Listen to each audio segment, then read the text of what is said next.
Hello guys, my name is Devin, my YouTube channel is DRG Bros, and today we're going to be talking about I'm just going to write it out here, the simple, in the first example anyway, the rest are going to be a little more complicated, harmonic oscillator, So that's what we're going to be doing today. So, basically, here's what I want you to imagine, okay? So, I'm going to draw this little wall here, just like so, just like that. And there's going to be a little spring attached to the wall. And that's going to connect up to a cart with wheels. Okay?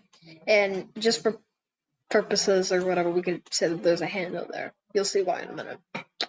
Now, what we're going to imagine is that I'm just going to change my color for this. This surface down here has zero friction.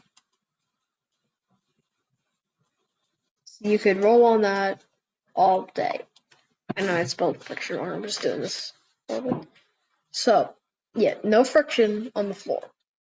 Now, what we can do is we can say that there is a person here, just a nice little person, and say he pulls on the cart. Okay? What's going to happen? Well, if he keeps pulling, the spring might eventually break or like bend or whatever. If he lets go, it's going to shoot this way. Okay, I'm gonna just. But there is a point. Let's switch my color again.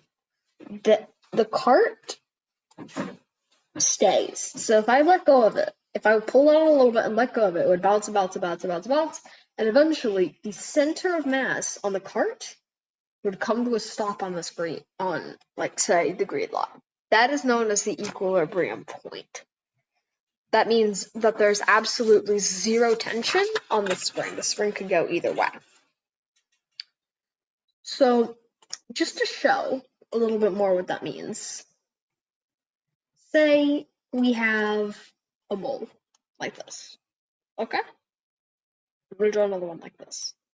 So if we put a marble right here, it would roll and roll and roll and roll and roll back and forth until eventually it came to rest on a point, say, here.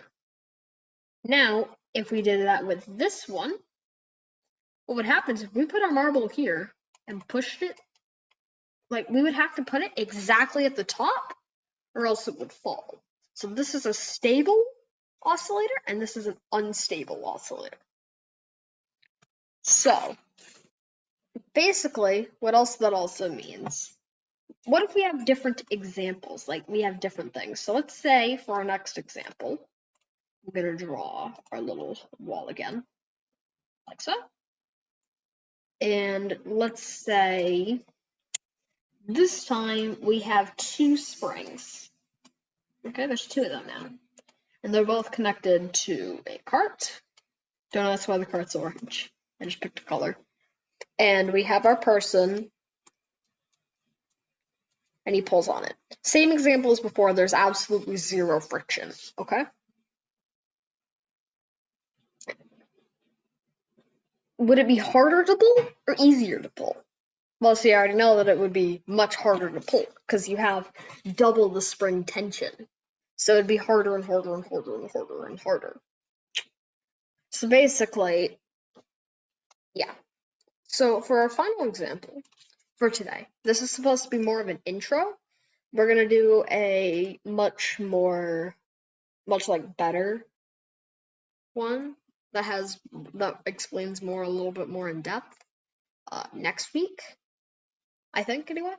So I'm going to draw our wall one more time, okay? And this time for our final example, we're going to use one spring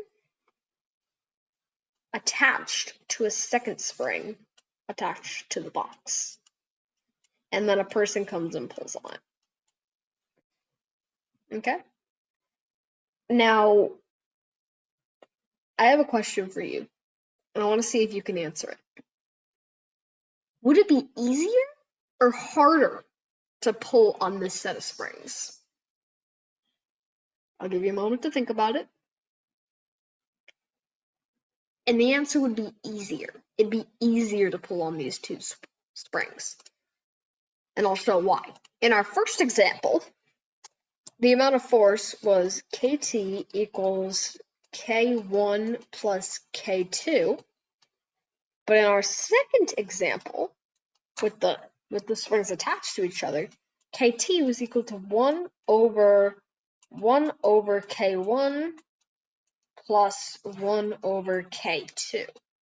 And this is much less than the first one, unless these two values are very small, in which case this would be even smaller.